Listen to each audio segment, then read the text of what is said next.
धन्यवाद सिद्धार्थ जी। मेरी आवाज आ जी रही है? सर, बिल्कुल। मेरी उम्र जब लगभग 20 वर्ष थी तो मुझे अलीगढ़ मुस्लिम विश्वविद्यालय में प्रवेश मिला। और वह समय मेरे स्नातक होने का समय था। और जैसा कि आप लोग जानते होंगे, यूनिवर्सिटीज में रैगिंग होती है। तो मैं पहला हफ्ता अपना बताता हूँ कि मेरा पहला हफ्ता क्या बीता और मैंने क्या महसूस किया। अलीगढ़ का नाम आप सबने सुना होगा। अलीगढ़ वह शहर है जो दंगों के लिए किसी जमाने में पूरे देश में मशहूर रहा।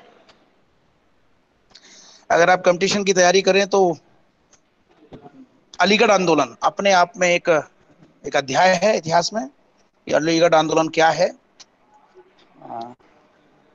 कहीं ना कहीं अलीगढ़ आंदोलन जो शब्द है, राष्ट्रवादी लेखक संघ की पृष्ठभूमि में वह भी सम्मिलित है। तो दूसरा या तीसरा दिन होगा मेरा, कुछ लड़के आए और उन्होंने मुझे परेशान करना शुरू किया। मैं पहले से ही तैयार था कि भाई, जब हम यूनिवर्सिटी में जा रहे हैं तो थोड़ी बहुत रैगिंग होगी। लेकिन मुझे तब बड़ा आश्चर्य हुआ कि जब वो मुझे परेशान कर रहे थे तो साथ में मेरे धर्म पे उंगलियां उठा रहे थे।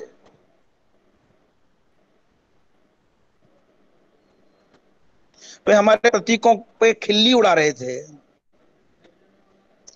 चाहे वो हनुमान का स्वरूप हो, चाहे वो गणेश का स्वरूप हो।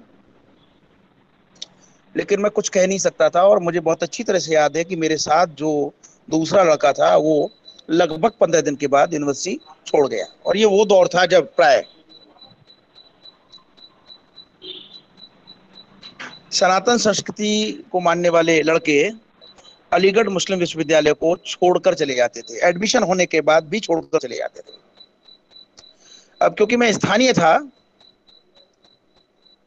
तो मैं निरंतर संघर्ष करता रहा।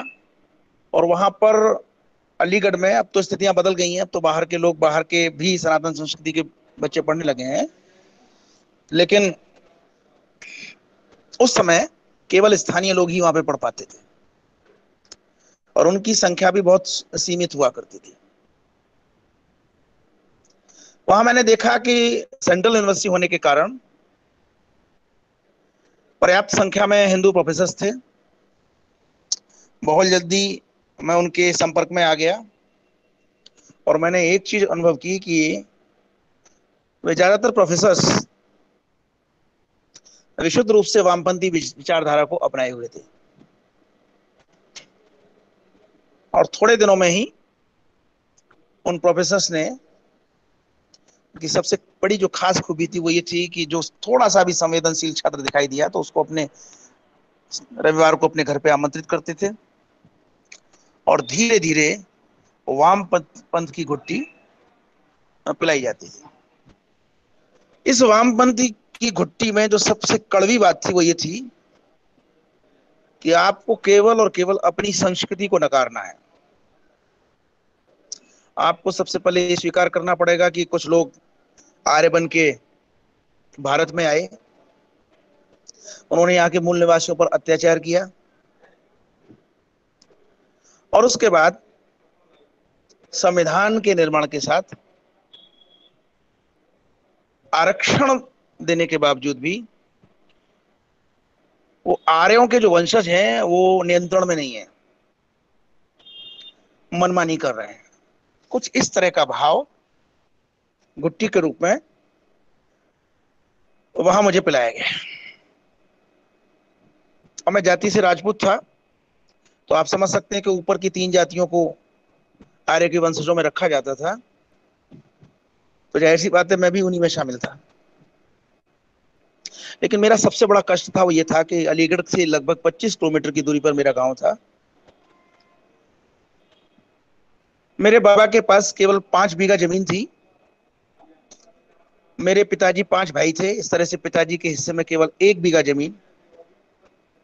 और हम 3 भाई थे।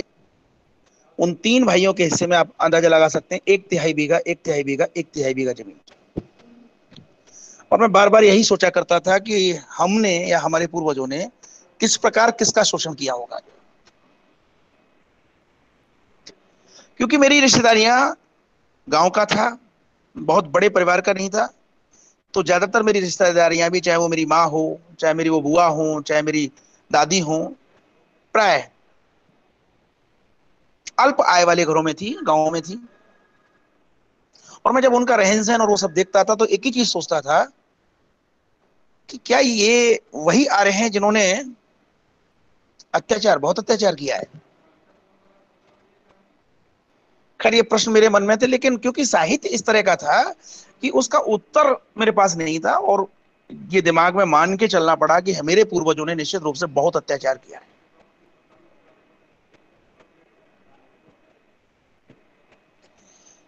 धीरे धीरे कंपटीशन के लिए जब इतिहास पढ़ने की बारी आई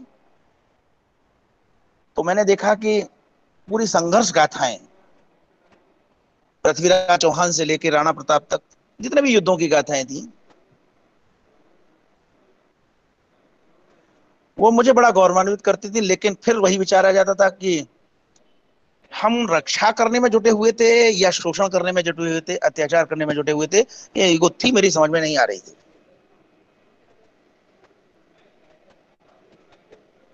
और धीरे धीरे समय बीता और मैं रेल सेवा में आ गया। और रेल सेवा में आने के बाद मेरा ध्येय एकमात्र और एकमात्र इतिहास की गुत्थियों को पढ़ना रहा। और उन इतिहास की गुत्थियों को पढ़ते पढ़ते मेरे समझ में एक बात आ गई कि लगभग 100 वर्षों से हमें एक ऐसा इतिहास पढ़ाया जा रहा है जिससे हम हिंदुस्तान के लोग आपस में लड़ें।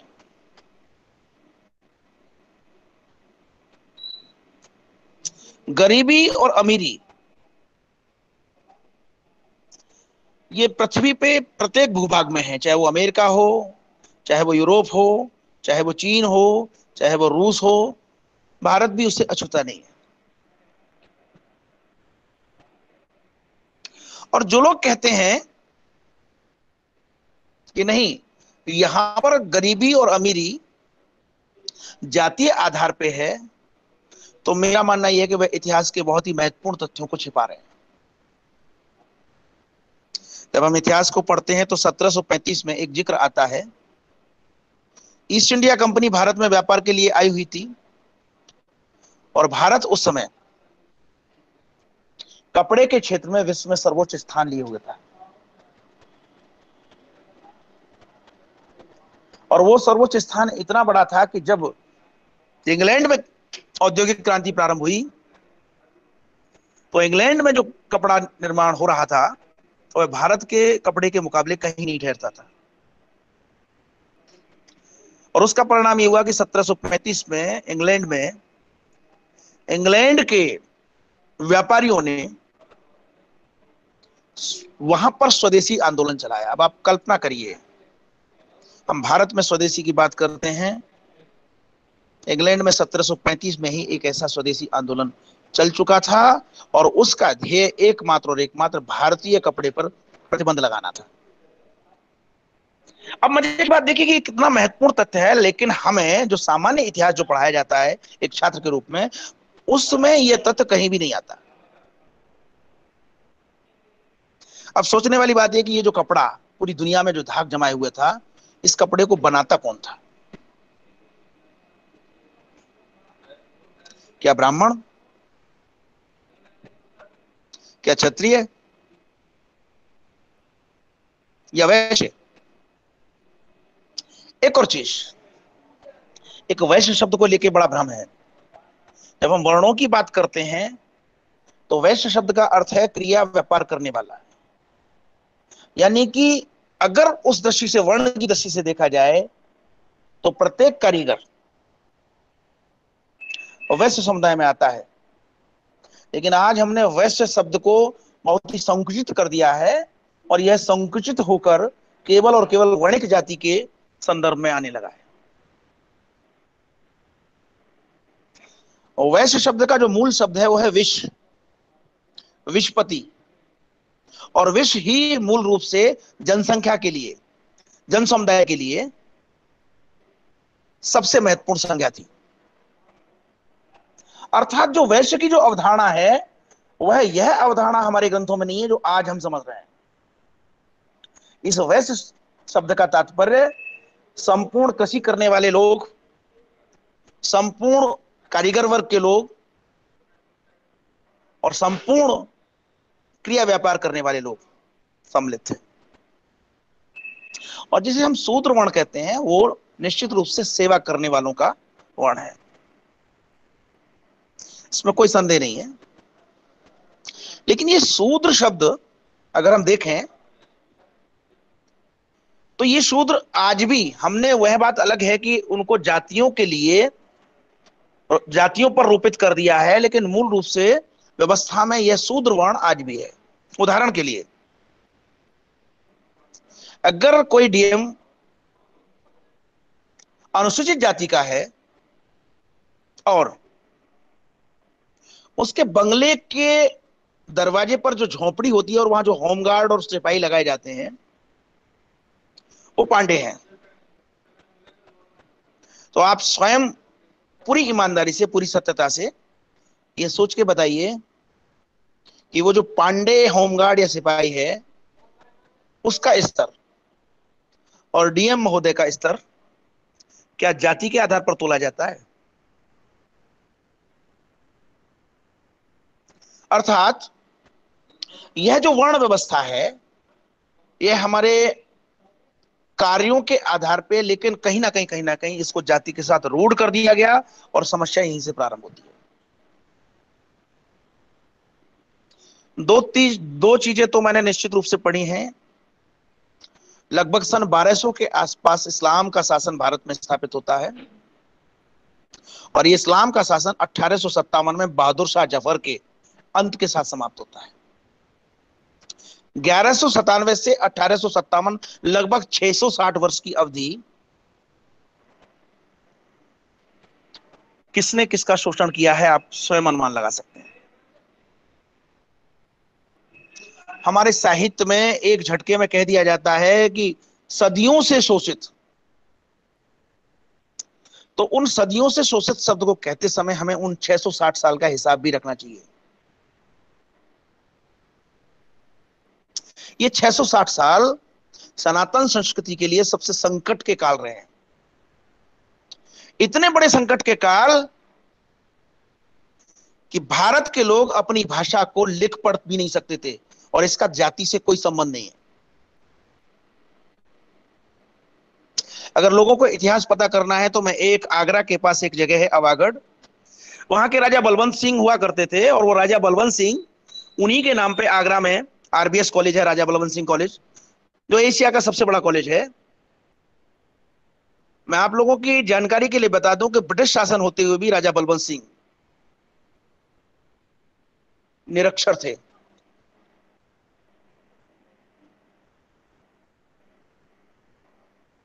एक राजा जिसके पास बहुत सारी संपत्ति है, वह भी निरक्षर। ये इस्लाम का प्रभाव था, क्योंकि जो भाषा जो मैं आज जो बोल रहा हूं, यह भाषा 660 साल में जबरन भारतीय लिपियों से हटाकर एक विदेशी लिपि फारसी में लिखाई जाने लगी थी। इस भाषा का नाम उर्दू रख दिया गया था। अब आप कहेंगे उर्दू और हिंदी तो अलग अलग है। यह चीज भी पिछले कुछ वर्ष पहले मेरे समझ में आई कि उर्दू और हिंदी अलग नहीं है। पाकिस्तान में एक शहर है पेशावर, वहां के एक विद्यालय पर आतंकवादियों का हमला हुआ, गोलियां बरसाकर हत्याएं करके हमलावर चले गए।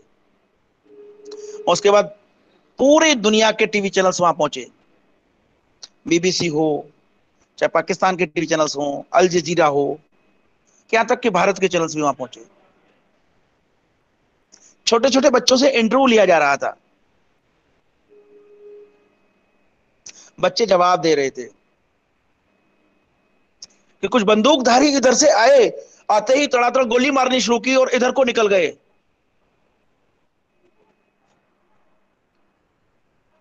मैं इसको टेलीविजन पर देख रहा था।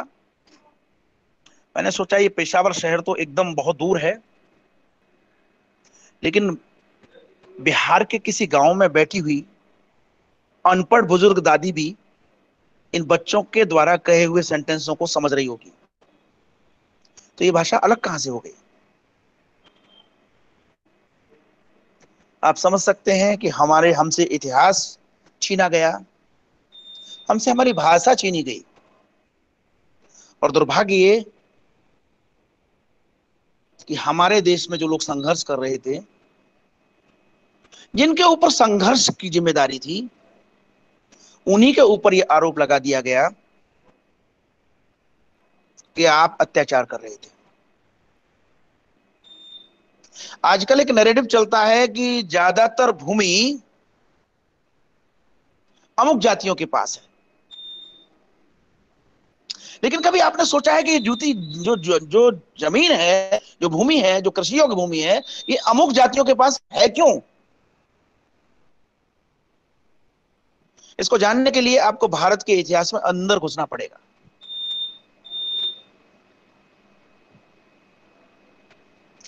सन 1200 से पहले भारत में जमीन की रजिस्ट्री के कार्यालय नहीं थे, ये आप अच्छी तरह से जानते हो।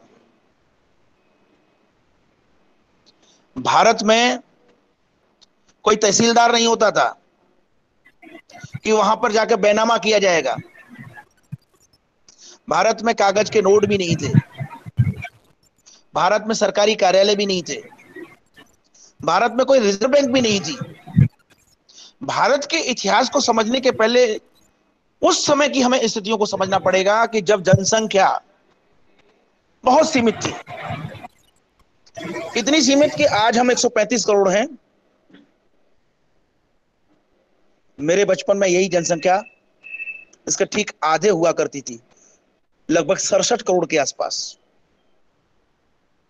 और उससे ठीक पहले मेरे पिताजी कहा करते थे कि जब देश आजाद हुआ तो यह जनसंख्या पाकिस्तान और बांग्लादेश को मिलाकर 45 करोड़ थी, और भारत का जो भाग बचा था वह केवल 35 करोड़ का था। अर्थात 1947 का 35 करोड़ आज 135 करोड़ में बदल चुका है। इस जनसंख्या का दबाव क्या अर्थव्यवस्था पर नहीं आता? आता है। इतिहास के अनुसार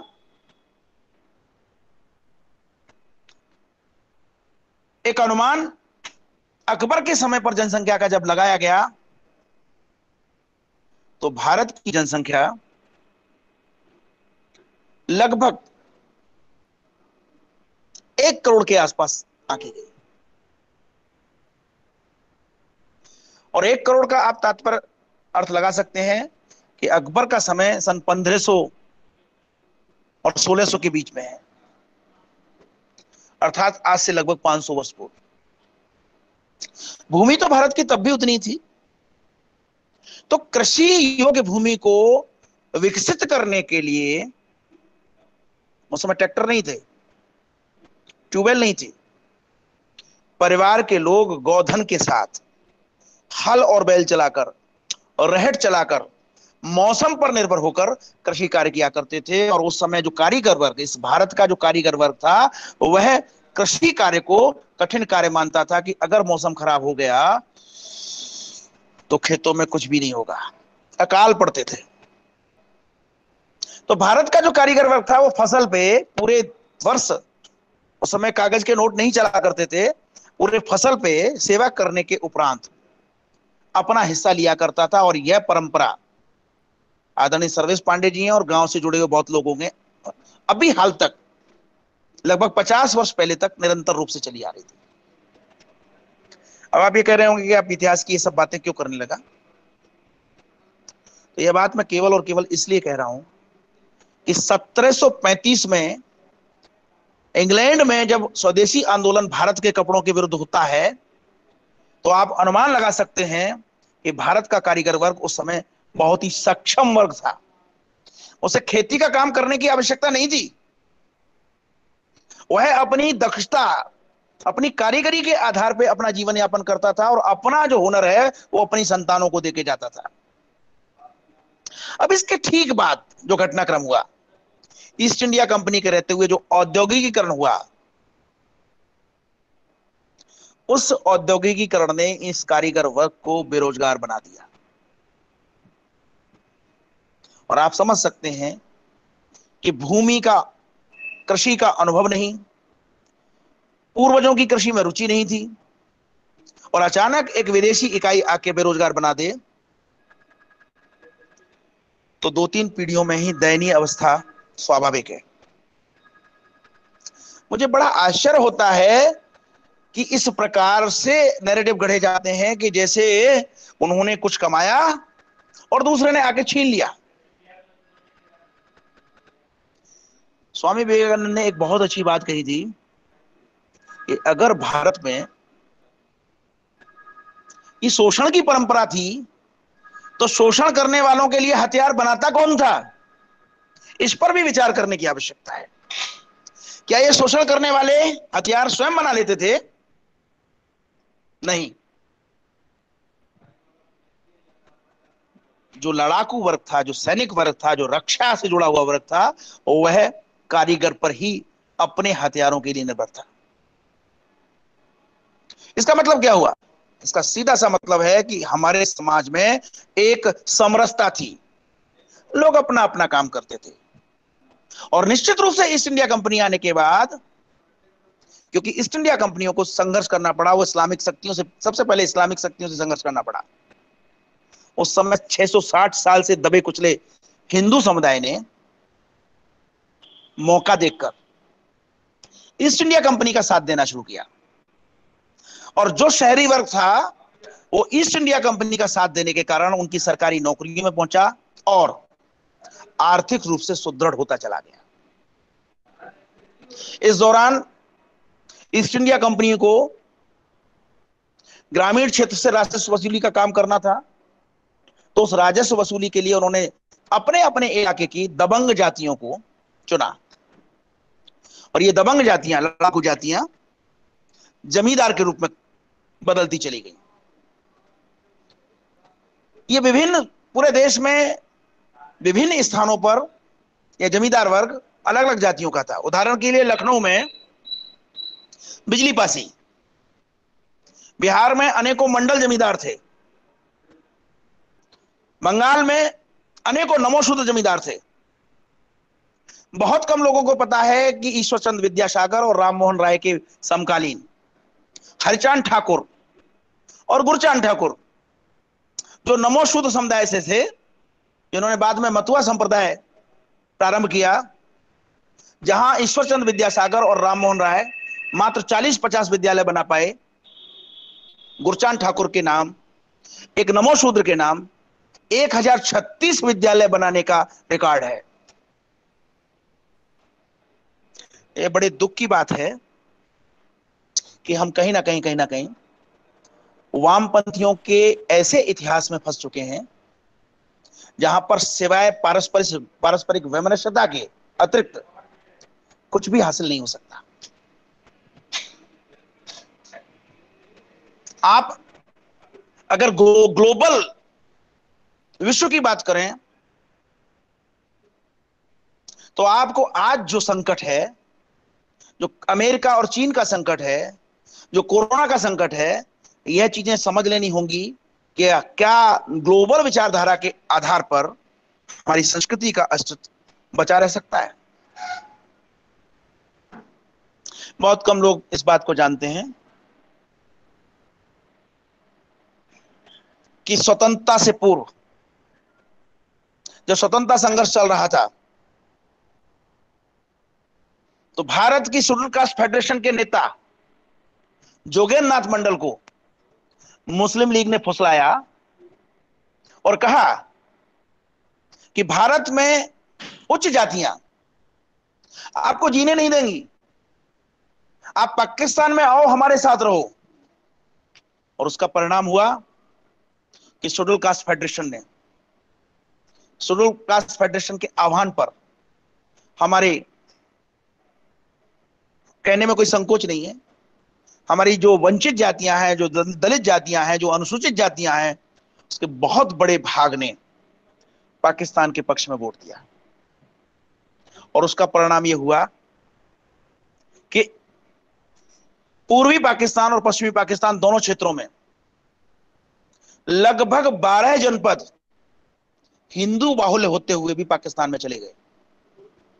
और जिस समय पाकिस्तान का निर्माण हुआ उस समय जो मुस्लिमों की जनसंख्या का प्रतिशत भारत में शेष रहा था, अर्थात लगभग 18%, वही हिंदुओं की जनसंख्या का प्रतिशत लगभग 18% पाकिस्तान में था।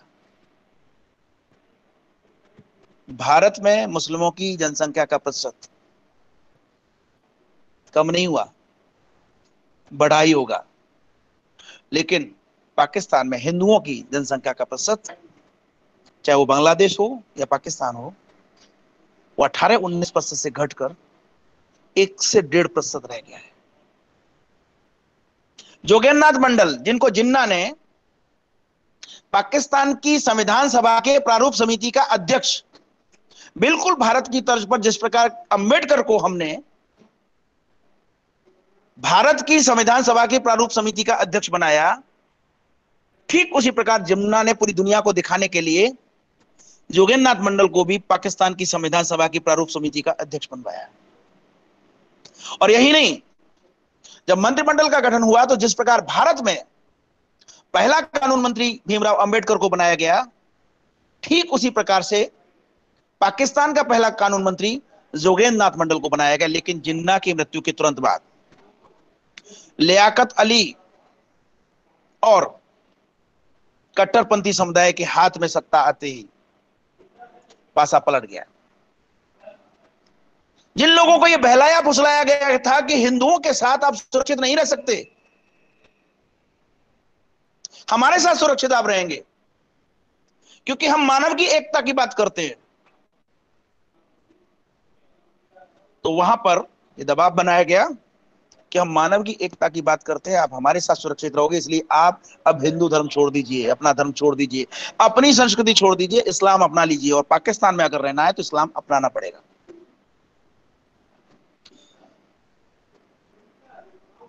जोगेंद्रनाथ मंडल ने बहुत संघर्ष करने की कोशिश की, संयुक्त राष्ट्र संघ को पत्र लिखे, लेकिन कोई भी हल नहीं निकला। अंततः 1953 में जोगेंद्रनाथ मंडल को भागकर भारत आना पड़ा और 15 साल शरणार्थी के रूप में बंगाल के 24 उत्तरी परगना जिले में गुमनामी की जिंदगी जीनी पड़ी। मित्रों, यह वह इतिहास है जिसको प्राय छुपा दिया जाता है वामपंथी समुदाय द्वारा अपने नैरेटिव गढ़ने के लिए। इस इतिहास को भारत की युवा पीढ़ी के बीच में लाने के लिए किसी ना किसी को प्रयास करने होंगे। कौन करेगा यह प्रयास? निश्चित रूप से भारत का साहित्यकार। हम भूल जाते हैं कि 20वीं सदी की शुरुआत में जयशंकर प्रसाद ने राष्ट्रीय चेतना से भरे हुए अपने काव्य, अपने नाटक, अपने उपन्यासों से जो चेतना जागृत की, महावीर प्रसाद द्विवेदी ने जो अपने लेखन से चेतना जागृत की, सूर्यकांत त्रिपाठी निराला, मैथिली शरण गुप्त, उन लोगों ने जो अपने साहित्य से चेतना जागृत की, तब भारत की जनता चैतन्य हुई। यह बात अलग है, उसका श्रेय भारत के अंग्रेजों के साथ शासन व्यवस्था में सम्मिलित बैरिस्टरों की फौज ने ले लिया, और उन बैरिस्टरों की फौज ने शासन पर ऐसा कब्जा किया कि कोई भी दूसरा आदमी जो राष्ट्र के हित में सोचता है उसको किनारे कर दिया जाए, चाहे वो लोकमान्य तिलक हो, चाहे वो लाला लाजपत राय हो, चाहे वो सुभाष चंद्र बोस हो, और चाहे अंत में सरदार वल्लभ भाई पटेल हो। हमें इतिहास को इस दृष्टि से भी समझने की आवश्यकता है कि भारत की सत्ता पर कब्जा करने वाले लोग बैरिस्टर समुदाय के वो लोग थे जो अंग्रेजों के बनाए हुए कानून के साथ खेल खेलते थे। वह वास्तव में आजादी की लड़ाई नहीं लड़ रहे थे। आजादी की लड़ाई लड़ने वाले अगर क्रांतिकारियों की आप सूची बनाएंगे तो वे सारे के सारे क्रांतिकारी अधिकांशतः सामान्य परिवारों के होंगे, आर्थिक रूप से कमजोर परिवारों के होंगे। और बड़ा दुख होता है कि आर्थिक रूप से कमजोर परिवारों के होने के बावजूद उन्होंने भारत के लिए अपनी जान दी, लेकिन भारत ने स्वतंत्रता प्राप्त करने के बाद भी उनके परिवारों के प्रति बहुत ज्यादा कुछ ध्यान नहीं दिया। यहां पर एक ही परिवार के 25-25 लोग एमएलए, एमपी, मंत्री बन सकते हैं, लेकिन भारत के क्रांतिकारियों के परिवार के लिए कुछ भी नहीं किया जाता। इस समय में हम जी रहे हैं, लेकिन इस समय के साथ साथ अंतरराष्ट्रीय स्तर पर और भी विपरीत स्थितियां हैं। अचानक 5-6 वायुयान उड़ते हैं और अमेरिका में वर्ल्ड टावर को एक झटके में जमींदोज कर देते हैं, और हमारे पड़ोस का देश, हमारा ही भाग, उस ऐसे खूंखार अपराधी को छिपा के रखता है। हमारे ही दूसरे भाग अफगानिस्तान में, जहां बुद्ध की विश्व की विशालतम प्रतिमाएं बामियान में खड़ी हुई थी, उन निर्जीव और निष्प्राण प्रतिमाओं को तोपों के गोलों से उड़ाया जाता है। मैं आज तक ये बात नहीं समझ पाया कि वह निर्जीव और निष्प्राण पत्थर की प्रतिमाएं किसी का क्या बिगाड़ रही थी। ये आप सब लोगों को भी समझने की आवश्यकता है। इसके बाद आप सोचिए कि जिस बौद्ध धर्म ने अहिंसा का ठेका ले रखा है, म्यांमार में रोहिंग्याओं के उत्पात के बाद उन्हीं बौद्धों में से एक संत असीन विराथु न केवल हथियार उठाते हैं, अपितु म्यांमार की पूरी जनता का आह्वान करते हैं कि इस कट्टरता के विरुद्ध संघर्ष करना पड़ेगा। और हम, पूरा विश्व चैतन्य है, और हम कश्मीर में कुछ भी हो जाए, दिल्ली में कुछ भी हो जाए, पूरे भारत के नगरों में पथराव की घटनाएं हो जाएं, बंगाल में आग लगती रहे, केरल में आग लगती रहे, हम मानवता की और अहिंसा की दुहाई देते रहेंगे।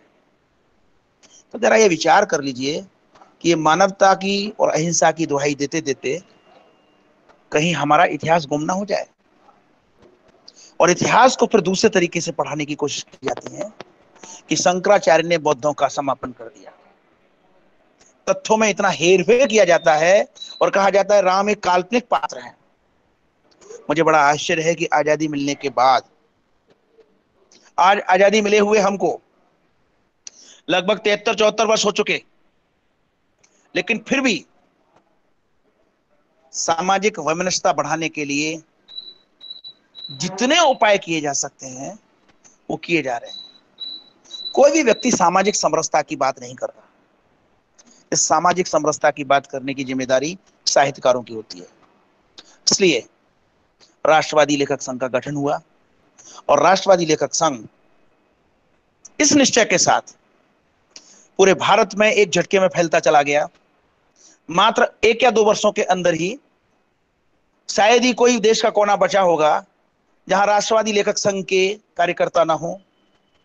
वह यूनिवर्सिटीज में है, सेंट्रल यूनिवर्सिटीज में है, कुलपति हैं, एसोसिएट प्रोफेसर हैं, विभागाध्यक्ष हैं, असिस्टेंट प्रोफेसर हैं, रिसर्च स्कॉलर हैं, लेखक हैं। ये बड़े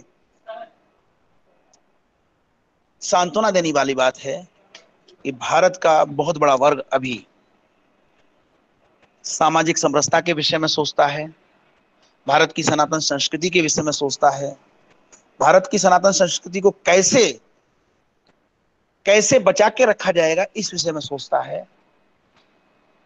इस नाम से अगर देश के लोग एकजुट होते हैं तो ये अपने आप में बहुत बड़ी उपलब्धि होती है।